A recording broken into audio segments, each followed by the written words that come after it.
السلام عليكم اصدقاء. كنظن انني تاخرت باش نبارطاجي هذا الفيديو هذا، وربما عندي الدواعي ديالي. تريت ما امكن باش انني نجمع بعض المعلومات ونحصل واحد الداتا اللي يكونوا فيها من المعطيات ما يكفي، بحال عموم المواطنين وعموم الاحزاب وقياد الاحزاب، ولكن الله غالب باب التأويل لازال مفتوح الى حدود الساعه.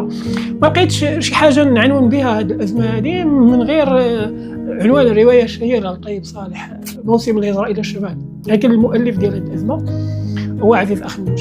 فالمقطع هو غيكون مجرد نقاش تفاعلي، تقدروا تفاعلوا معنا في التعليقات وخليكم معنا.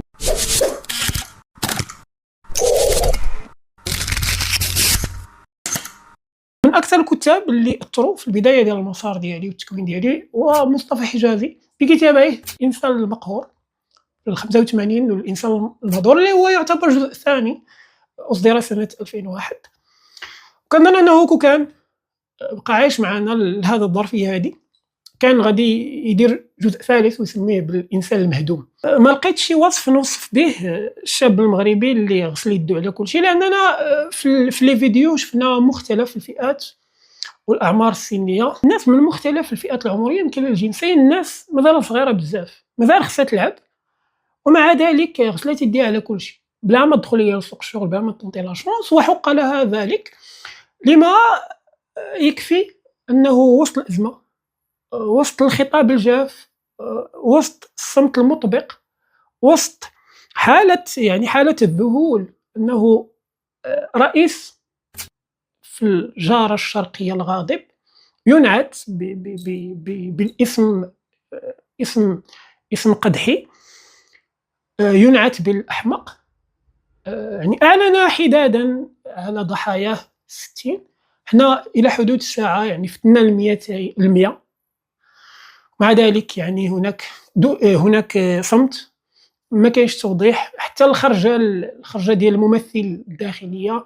كنظن لو عطيناها لشي واحد يقراها كان يقراها بطريقه افضل من اللي تقرات تلك الطريقه الجافه اللي ما يمكنش لشي واحد يسمعها ولا يفكك المضامين ديالها. كون عطيناها غير الاي اي يقراها بلغه تواصليه افضل، تخلي الناس انهم يرتاحوا. ولكن الى حدود الساعه كتبقى علامات استفهام كبيره. وقبيله كنت نفكر بشكل ساخر، قلت استرجعت ايام الطفوله وكنقول زعما كون كان استدعينا كون من عالم الرسوم المتحركه ولا الانيم، واش كان يقدر يفك لنا اللغز ديال هذه الاحجيه؟ لطالما حنا كاملين كان القراءات ديالنا والتاويل ديالنا كيشبه العمو طوغوموري. يكفي الاهتمام اللي عند رئيس الحكومه بنفسه، خدا طيارته الخاصه ومشى يشوف حالك المهاجر المغربي، واش داكشي اللي كتقولوا الصحافه الاسبانيه صحيح ولا لا. غير هو مشى يتاكد من مايوركا، ماشي من سبته ومليليا، وغادي يرجع. لسنا ندري شنو هي الدواعي اللي خلاته يرجع. على اي بصدق ما بغيتش نكرر القراءات والتاويلات اللي كانت كتقولوا ربما هي الداعي ولا الدواعي باش وقعت هذه الازمه هذه وراء انجراف هذاك العدد الكبير ديال الناس اللي غير بلوكاوه. ربما كان هو قابل انه يكبر. جاني سؤال، واش هذا الحدث ما غاديش يتكرر ولا تكرر، غادي يتكرر بهذا العدد ولا باعداد غفيره؟ وكنظن انه غادي يتكرر باعداد غفيره.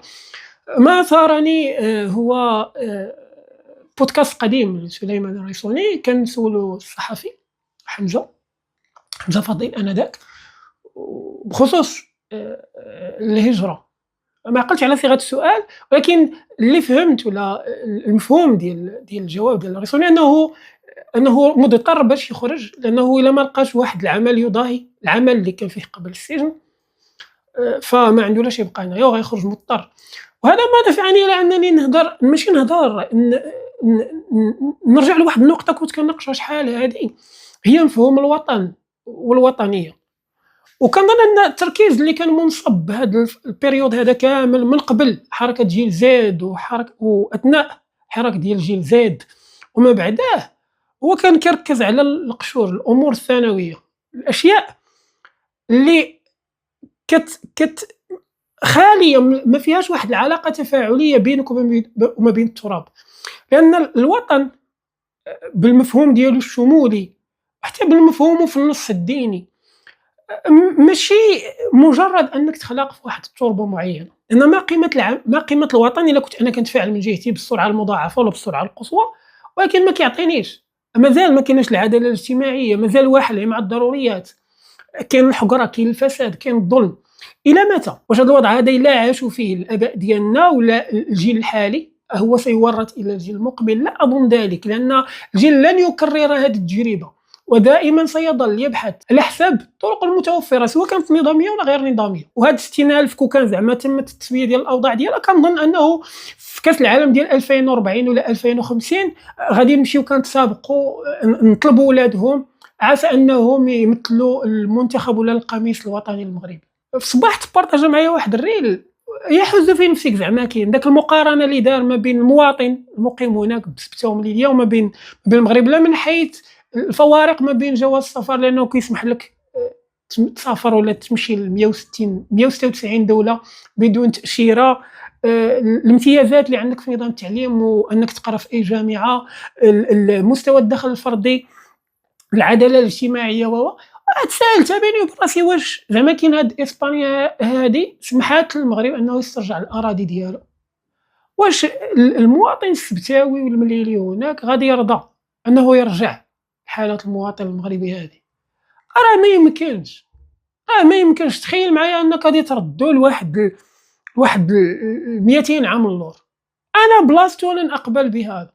راه ما يمكنش أنك تستصيغ أنك فريمون كتحس بأن ديك الكلمة ديال مواطن من دول العالم الثالث. عودة لموضوع الانتخابات، كنظن أنه ما بقيناش محتاجين نخرجوا بغيريل دي فيديو ستوريات نقولوا يا عباد الله راه لا جدوى داك الفعل الانتخابي، صافي دابا كلشي غاسل يدو.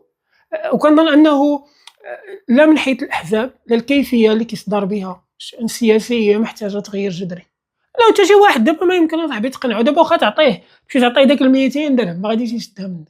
الجميع متضرر، الشاب الصغير، المراهق اللي مازال كيقرا، الحاصل على الشواهد العليا، المتزوج، حتى الكبير، حتى الشارف، حتى العجائز. نقطة أخرى لابد أننا ننظروا عليها، رغم ما تجدون من تشويش من هنا ومن هنا واتهامات من هنا وهناك، كنظن أنه ما نستغربوش إلا كانت العودة ديال الحركية ديال جيل زد وخروج مظاهرات سلمية رغم التضييق، رغم الاعتقالات. وكنظن أنه إلا ما خرجوش بهذه الكيفية السلمية غادي يخرجوا بكيفية واحدة أخرى. علاش؟ لسبب بسيط، أن الضغط يولد الانفجار، حتى شي واحد ما بقى قابل، حتى شي واحد ما بقى راضي بهذا الوضع. السؤال إلى متى؟ إلى متى سيظل المواطن المغربي يعاني بهذه الكيفية وبهذه الشاكلة؟ أرجو أنني نكون وفقت بهذه الخرجة. هو كان مجرد نقاش تفاعلي على الخطوط العريضة، وربما ما تناولتش الأمور المتعلقة بالجانب السياسي أو الجيوسياسي، لها أشخاصها، لها متخصصيها. نتلاقاو إن شاء الله في الفيديو الجاي، والسلام عليكم.